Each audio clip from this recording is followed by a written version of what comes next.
Good.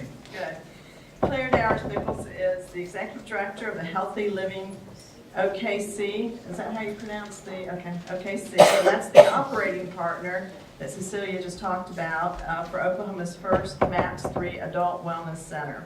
She has spent her career in developing programs to better serve older Oklahomans. I'm not used to saying that. Sorry about that. But before joining Healthy Living, she spent several years at the University of Oklahoma Department of Geriatric Medicine, where she co-founded the Oklahoma Healthy Aging Initiative. Prior to that time, she served as Community Relations Director for the Oklahoma Department of Human Services Aging Services Division. She's had many roles and had the opportunity to provide a variety of leadership to different committees and organizations, locally and nationally. But most importantly, she is devoted to advancing new program models and making communities better places for active adults. Let's welcome Claire.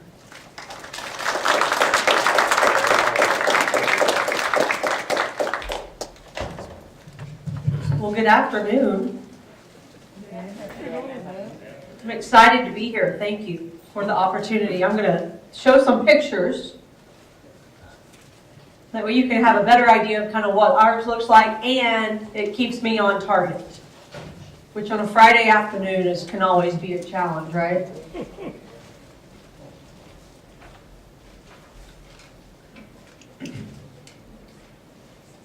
So one of our members' brother lives in Norman, and he has been talking about how Norman needs something like this and what can he do as a resident of Norman. And so I've told him to call Jason and get in touch with him.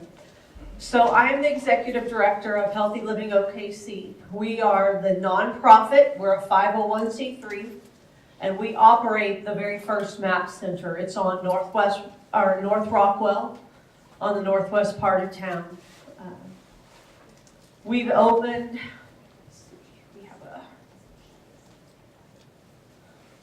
we've been open 2 years. It'll actually be 2 years on Sunday, March 17th. I mean, why wouldn't you want to open on St. Patrick's Day, right? At that time, the goal was to have 2,000 members by the end of the second year, when the board of directors put this RFP together. They had 2,000 members after the first few months. So that just goes to a statement of how much something like this was needed. We have a little over we have about 41,000 square feet. And we have the 6,000 members, a little over that. And our members, our requirement for membership, along with Oklahoma City, oh, there it is. Thank you. I thought surely there was something like that, but that's just too easy to have it right in front of me. I mean, right here in front of me. That's way too easy. Our members are age 50 and older. We have people that come and sign up the day they turn 50. We have members that are pushing 100. So when you think of how do you program activities and classes and experiences for a 50-year age range, to me as a gerontologist, it's really exciting to think about, because what if we flip that, and what if we say we were a school and we served 0 to age 50? You know, that's a lot of life, and that's a lot of lifespan development, but we don't stop developing as people just because we turn 50, or just because we get on Medicare, or just because whatever.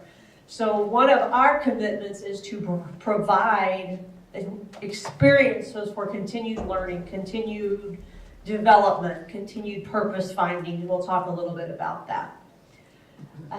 We do charge $30 a month for a typical membership. If it's a married couple or a family, we have a mother and son who are members. She's in her 80s. The mother is in her 80s. The adult son is mid-50s, and he has Down syndrome, and they are there. It's almost 2 o'clock. They come on. He's there in the basketball gym every Friday by 2 o'clock playing ball. So a membership for a family of 2 people is $50 a month.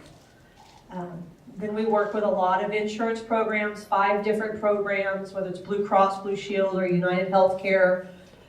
For the programs like Silver Sneakers, have you heard of that? Something like that. We accept those as well. About 2,200 of our members are on some type of insurance benefit like that. So we don't get the $30 a month from everyone. I've got members that say, I'm one of 6,000 and everyone's paying $30 a month, so you're making $180,000 off membership a month. No. I promise you it doesn't work that way. Our income membership the last few months, or income from memberships, have been about $72,000. So we make up quite a bit in rentals and other philanthropic activity. Cecilia alluded to sliding scale fees. We want to be accessible to everyone. So we have a membership that's $5 a month. We have a membership that's $15 a month, and that is based on percentage of federal poverty level guidelines. And those change every year, and so we're updated. We'll update those. Well, we just did update those.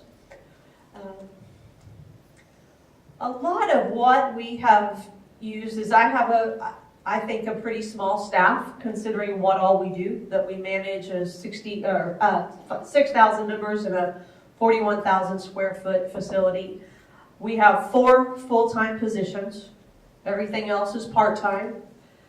We have group fitness instructors. We offer about 62 different group fitness classes a week. That's everything from Zumba to water aerobics to chair yoga, things like that.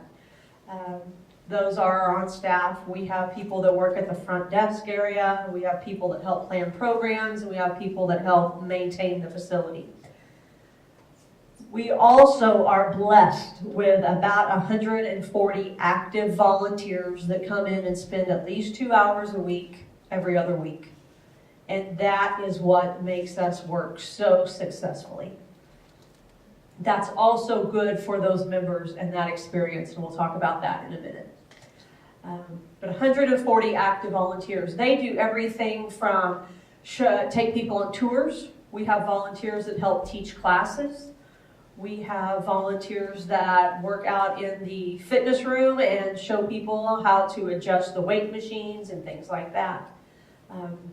We will not turn a volunteer away because there's something for someone to do. We have had to reassign a couple because people did not think that his jokes were as funny as they did, or as he did, and that's fine. He works in the art lab now, and it's a much better situation. The $30 membership covers your access to, the fitness equipment, the social activities that we offer. I'll talk a little bit about our programming here in a moment. We do have some classes that we will charge a small fee for. A lot of those are in the art studio. We will charge a small supply fee, and that may be $15 for a 6-week class. We don't make money off that. We just want to remain budget neutral. We do have some specialty classes. One very popular class that we do that I love is in partnership with the Oklahoma City Ballet. And they come out and teach a ballet class every Tuesday. We have to pay that instructor, so we charge a little bit to offset those costs.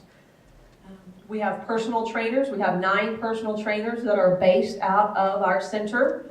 They are all nationally certified. They have received special training in how to work with older adults.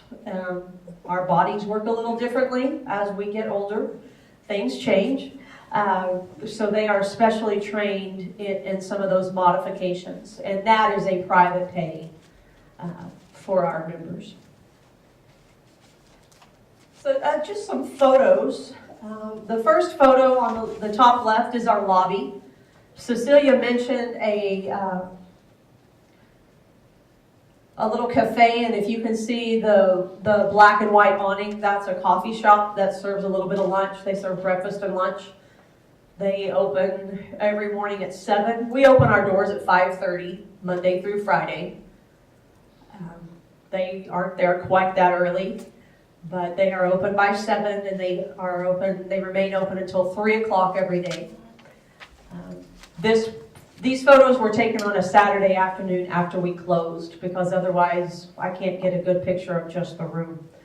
But you can see a lot of seating. You can see the 5 TVs on the left-hand side. I will tell you the biggest thing that I hear about is which news station to put on the TVs.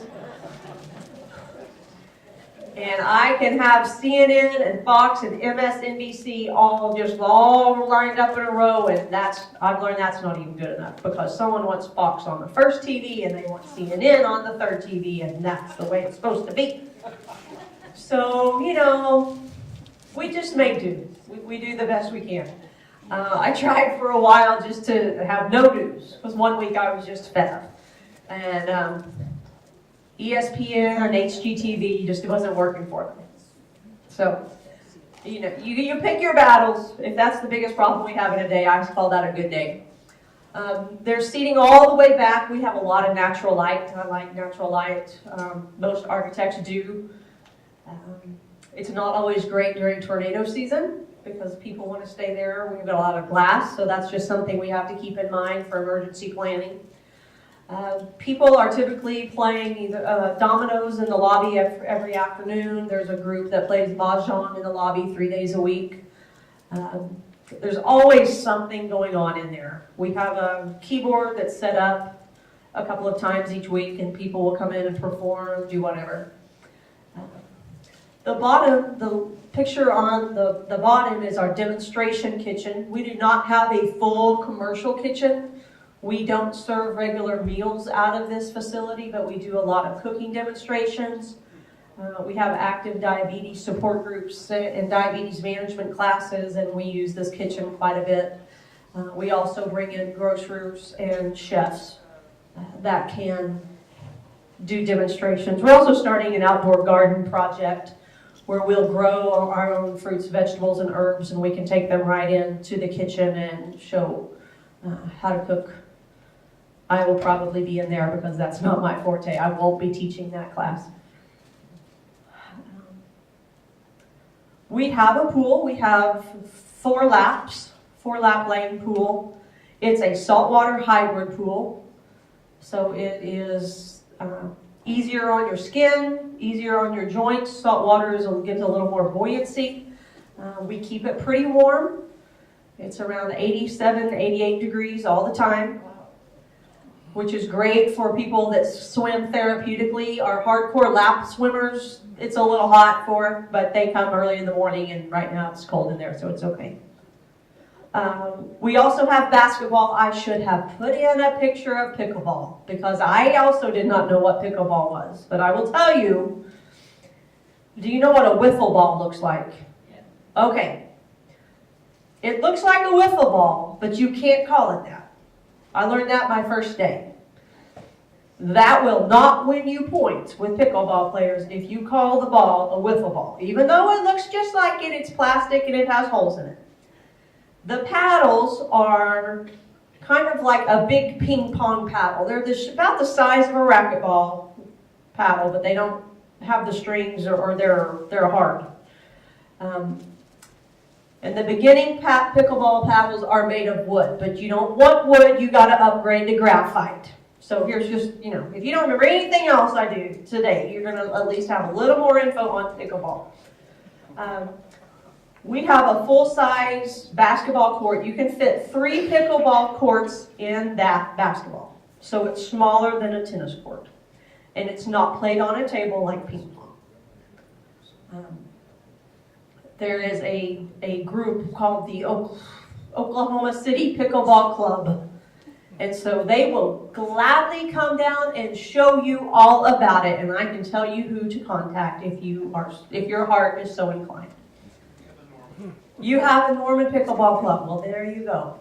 All you have to do is ask, and they will come. Promise. We also have a growing basketball group.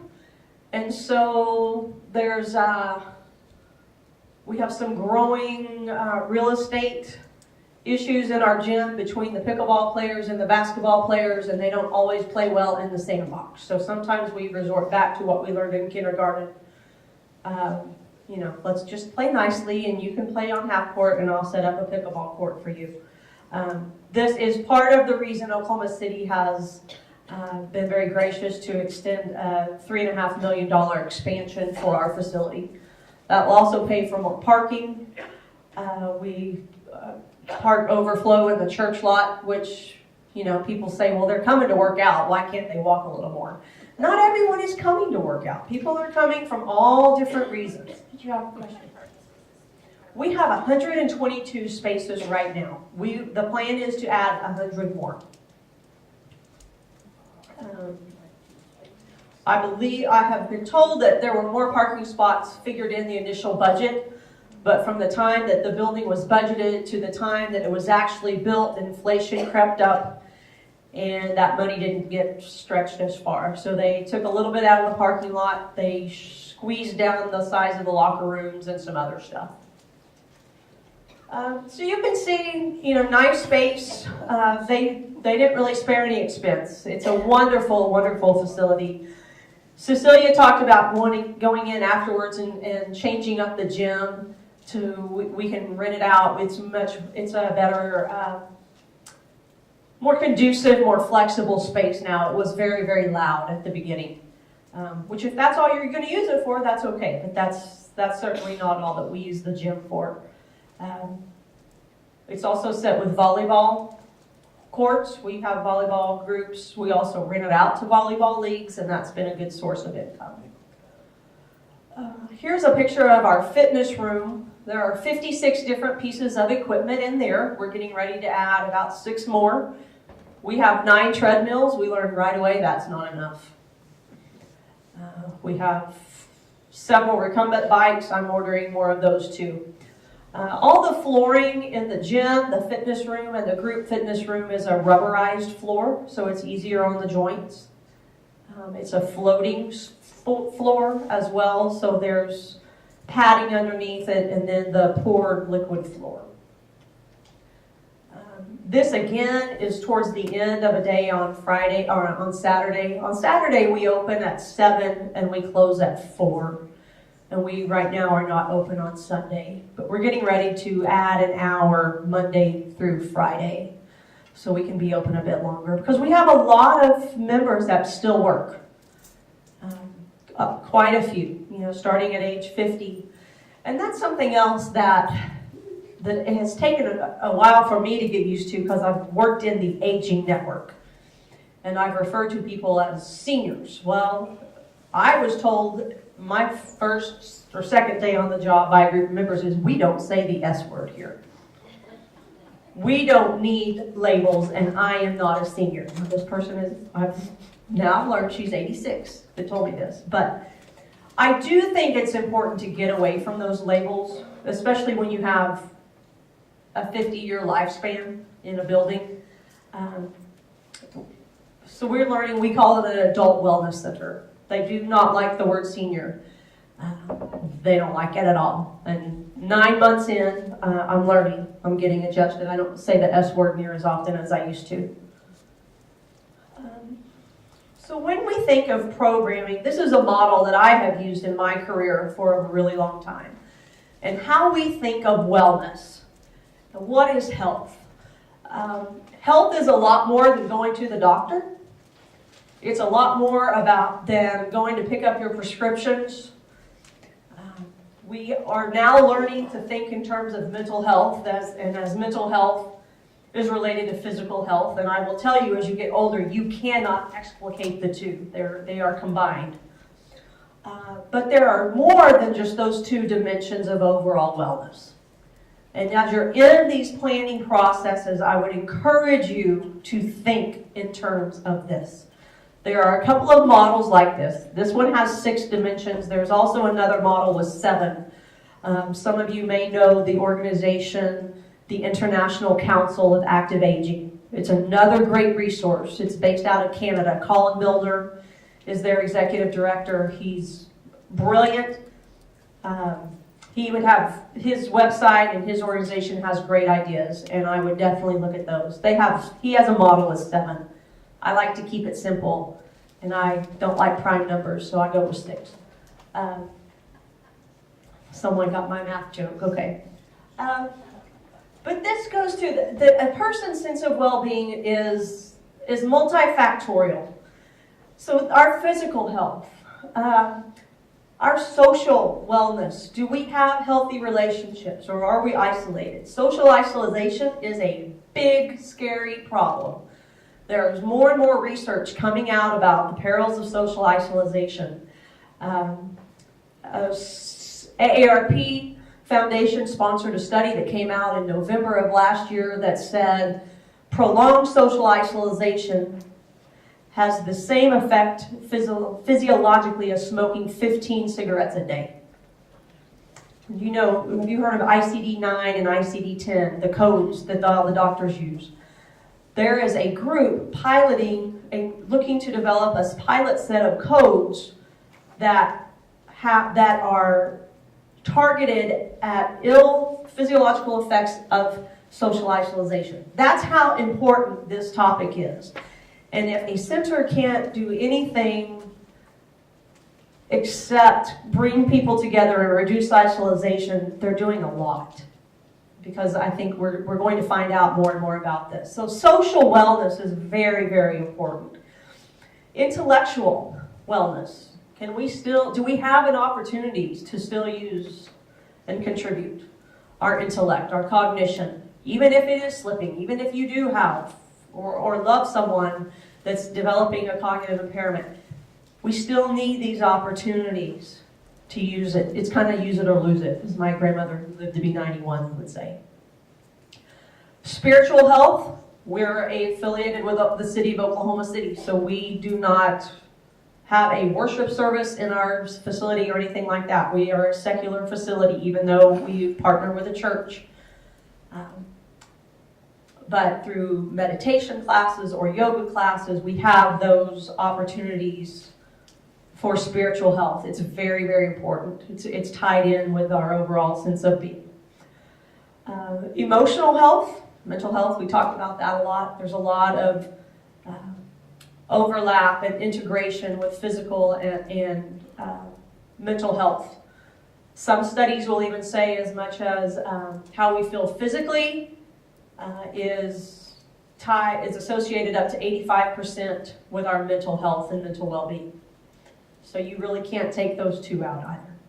And then occupational health. Now you might say, well, I retired long ago. That doesn't mean you still don't want to contribute. And I talked about our volunteers and how valuable they are. They thank me for coming and letting them volunteer. Now, how wonderful is that? I have an artist that's a member, and after Jerry retired from his non-art job, he's a professional artist, his wife came to us and said he has retired from the office and he is in my house all day long. And I want to say, well, whose name is on the title? But I didn't go down that road. But he needed something to do. You know, we define ourselves in this stage of life as what we do for a living. Well, what do you do for a living? That's the first thing I ask someone. What if someone's just retired? We prepare financially for retirement. We don't always prepare mentally or psychologically for retirement. That's where occupational wellness becomes a really big thing. So back to my friend Jerry. Okay, so Jerry, we have a great arts program that my goal is for us to be a national model for arts and aging. I think we have the right people to make that happen. So Jerry comes and he goes, oh, my wife said I could teach a class. Thank you, thank you, thank you, thank you. And we have another member who's an artist with the State Arts Council, and he said, how did you get Jerry to teach that class? I said, well, his wife asked me. Well, do you know how much Jerry charges per hour? Are you paying him $300 an hour? I said, oh, no. He thanks me for letting him volunteer. you will have great expertise and energy in this room, in whatever facility you build, wherever you are now, use it, because people want to still contribute. That's very important to their health and their overall well-being that they can do that. So this is my soapbox slide. I'll move on. But I say that is because that lays the groundwork for the type of programming we set forth. And we have different categories of that. We have fitness classes. We have, I think we added 2 more fitness classes. So we have 62 fitness classes every week. And we just keep adding to keep up with our membership numbers. We also offer personal training. So there's a lot of opportunities for the physical body. We have about 20 different art classes a week. This is growing too, because what started off as drawing and painting and pottery is now learning to play musical instruments. We have a group, they call themselves the ukuleleans. They play ukuleles. They even made bright green shirts with, they have their little logo, ukuleleans. So you will see them show up in their lime green polos with a UFO looking ukulele embroidered on it. It's great. And there's about 40 of them. We have groups now that are learning, we have guitar lessons, acoustic guitars. We have a rock band forming because those guitar pickers are just too dull and I need to rock. Okay, you come and rock. We have a thespian group, a drama group that has just started the last couple of months. And in February, we started a chorus. And they're outstanding. So we're adding more and more. We also have a group that wants to start a hip hop club. Bring it on. I just say bring it on. Because anything, and all of this has been organic. You know, we did have focus groups. We do surveys annually. We do, but a lot of times it just comes up with a member that says, hey, I used to fence. And I've talked with so-and-so and so-and-so, and we would like to start a fencing class. And I'm like, oh gosh, you're gonna bring swords in here. You know, the risk management part of me goes crazy. And then I've learned to slow down and just ask some basic questions. They're not gonna use swords. But their first meeting, or their first group, they had 12 people. We had a guy, a gentleman. I've been trying to figure out how to get more men involved. You know, women, we love organized things. We will come and we will show up and we will bring a casserole and we will bring muffins. And men are just, my wife told me I had to be here. Or my son paid for a membership. I got to be here 3 months because he's going to check, see if I can. Well, I said, what do you like to do? Well, I love to fly fish. You know, I heard some other guys talk about how they're going to go fly fishing in Colorado in the summer. That's what they do to break me. I said, why don't you have a fly time? Oh my gosh! We have to get them a bigger room now. So they come and they bring their tackle boxes and there's little machines that they use. I don't know anything about it, but I know there's 16 men in a room every week. And they come in for that reason. Before long, they're down there. One of them's even on a treadmill. So you never know what's going to get people in the door. It's been very interesting in my 9 months there to see how, you know, the pickleball players. I was in the art room a couple of weeks ago, and I couldn't believe it. But there was Judy and Susan, the hardcore female pickleball players, taking a calligraphy class. And I thought, that can't be them because all they do is play pickleball. But we're starting to see people integrate. And I'm starting to see hardcore artists down there learning or taking a new Zumba class or something like that. So you never know what's going to bring people in the building and how they're going to investigate and explore the other things once they feel safe. And that's been really exciting. We have a lot of interest groups. I feel like Beto O'Rourke, so I'm going to put my poor Beto. He announces his run for candidacy, and everyone talks about his arms flying around, and here I am doing this. Interest groups. We have, I don't know how many, 25 or so. And this is the category that we would kind of lump different things into, like bird watching, sewing, quilting, bridge groups, dominoes, We have a group that goes to see a movie every other week. We kind of lump those into a category called interest groups, and we have about 40 of those now. And what we're doing is we're just matching people with similar interests, and they're forming new relationships and new friendships, and they're learning to thrive again. We have a lot of community presentations. I am a firm believer in the value of lifelong learning. On my past work, health literacy is very, very important to me also, and so we're constantly bringing in presenters from outside, whether it's the Parkinson's Foundation or the Heart Association, or an attorney, bringing an attorney in to talk about estate planning or advanced directives. We're constantly doing things like that too, because it's just really important. I have probably, like usual, talked too long. Here's some more photos of our members. The top left class is a new fitness class called The Beat. I learned about it at a gerontology conference last fall. Texted our fitness coordinator and said, hey, have you heard this thing where they take drumsticks and they pound on the balls? And they said, oh, yeah, we know that. We have a few people. We have to offer this 4 times a week now because it has just taken over. We have about 37 in a class, and we cap that because that's as many as we can fit in that room. You can see an art class. We have all different types of artists that come in, guest artists. We're having a fine arts weekend in May where we'll have different art demonstrations, art sales. That's also a way that we make a little extra income, is we have professional artists house some of their paintings there. If you paint long enough professionally, you need some place to put them, and so we gladly hang them on their walls, and when we sell them, we keep 30%. Great. That saved me money at Hobby Lobby on cheap decor. I have real art. The lobby, just a picture of the lobby, the TVs. Looks like I won that day. CNN's on.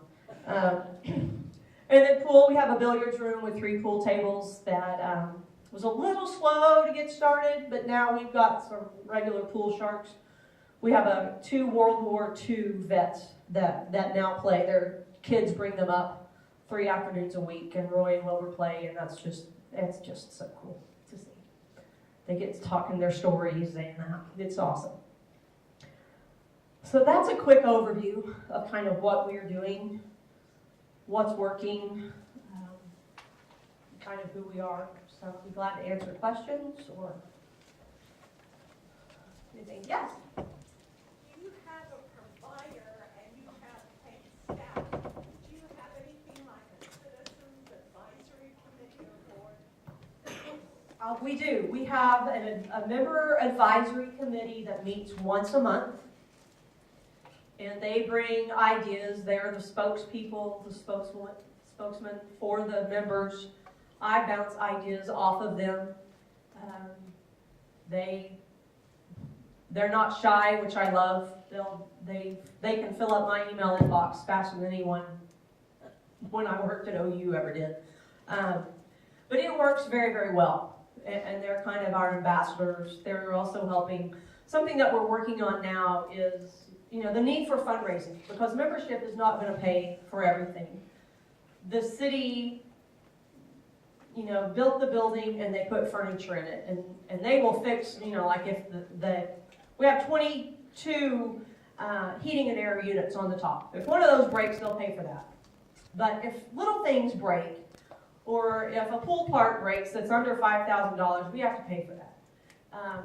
We also want to keep growing and doing other things. So the concept of fundraising is a new concept for our membership, and the advisory committee has been really, really good at helping me craft the message and then being champions of getting that idea out there. And we're starting simple, like we were having a give back night at the garage on Tuesday.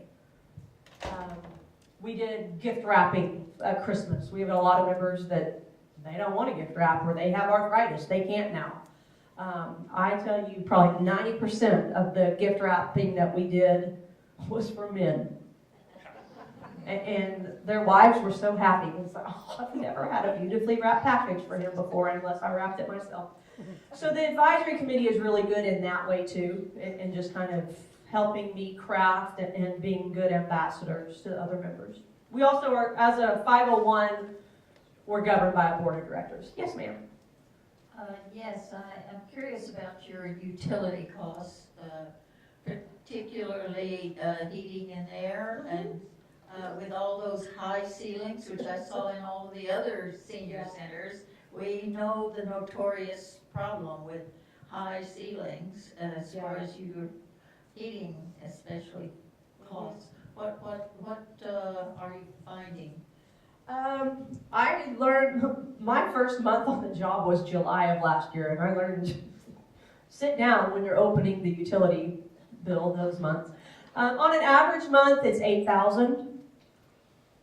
Summer months, just our electric bill alone one month was $9,000. So it went, I would say, in my 9 months there, it's ranged from $8,000 to $12,000 a month.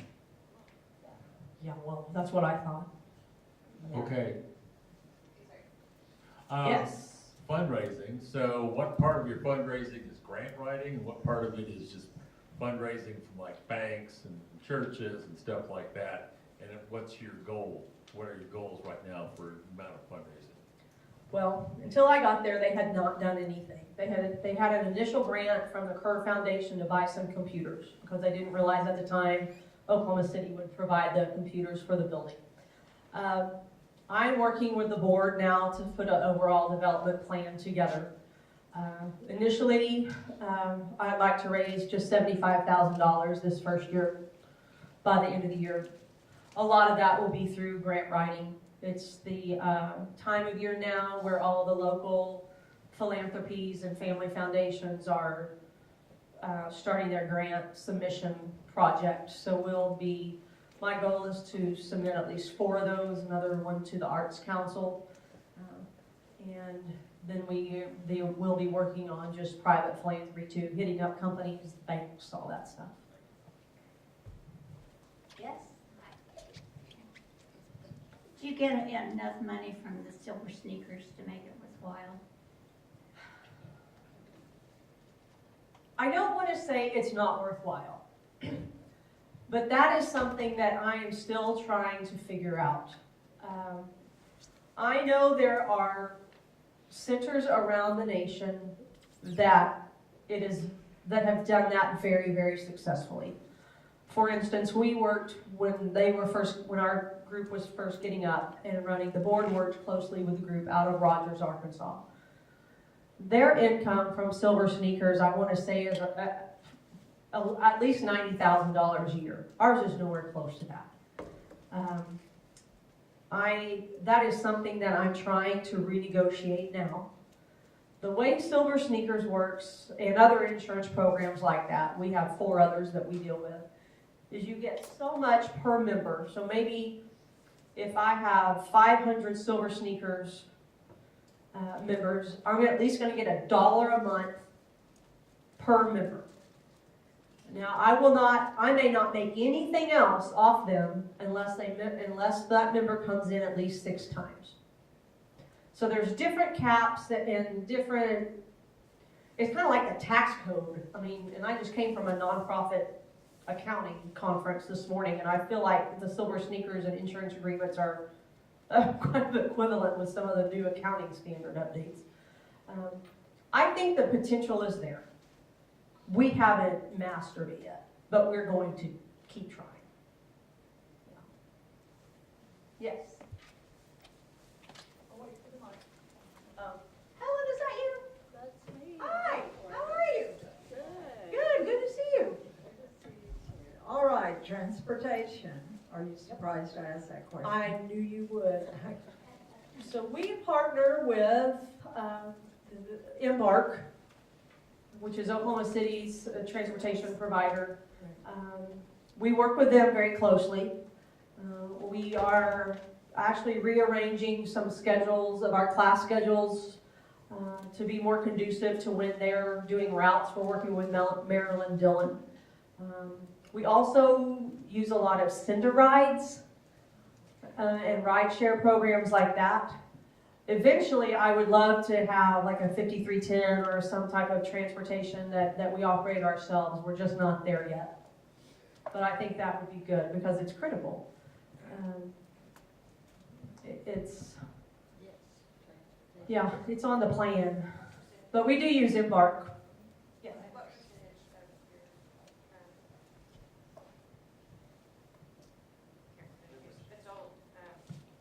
of the words you're using? Adults. Here it is. Don't call them seniors. Your adult wellness, how many people are using that versus driving? I would say where we are, the overwhelming majority, probably 97% or so drive themselves.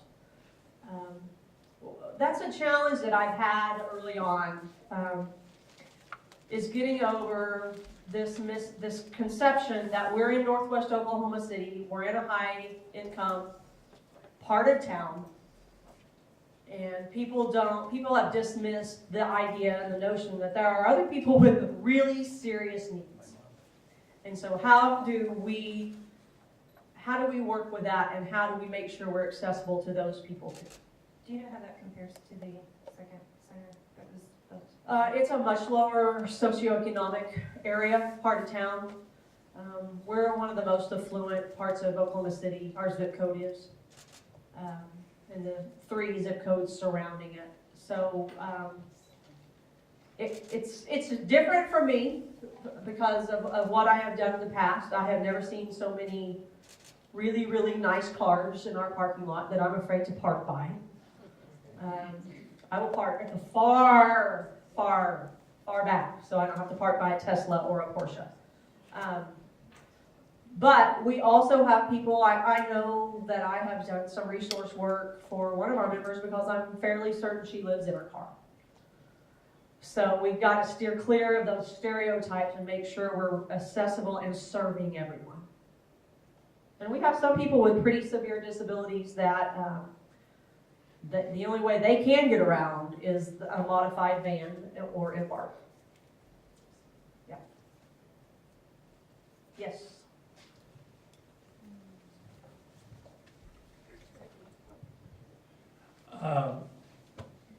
Do you have any sense, obviously the model in OKC is to have an operator-provider who fills out an RFP.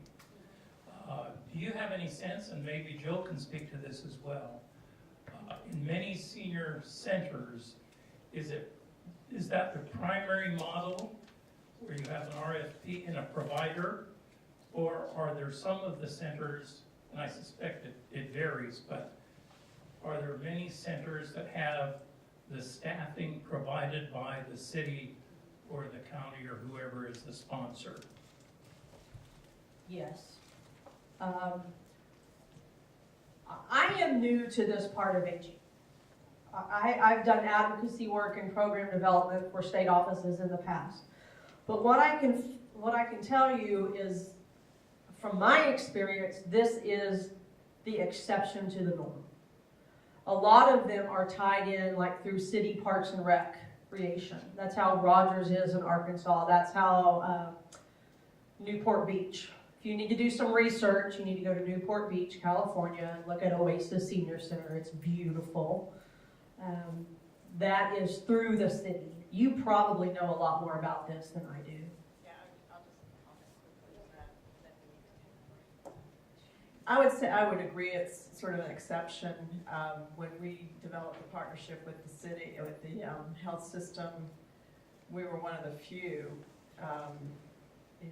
back then that thought outside of, the city running it or the county running it. But I'd say most senior centers are run by city, county, or a nonprofit that might partner with a city or county. The partnership model is fairly new. But it's also, when I started in this in the 80s, we did it all ourselves at senior centers. And what we've evolved to is now partnerships for everything. And it's great because it provides the community with a stronger product and a stronger center. than the ones basically that, you know, I ran years ago where we tried to do everything ourselves. So the partnerships really do strengthen. Each partner brings their strength to the partnership. So, but I think it's more unique than common. So, I think we have time for maybe one more question. Let's take a break, and then after that, you all get to tell us what you think. So, they just want. I don't blame them. Okay, well, let's give a round of applause.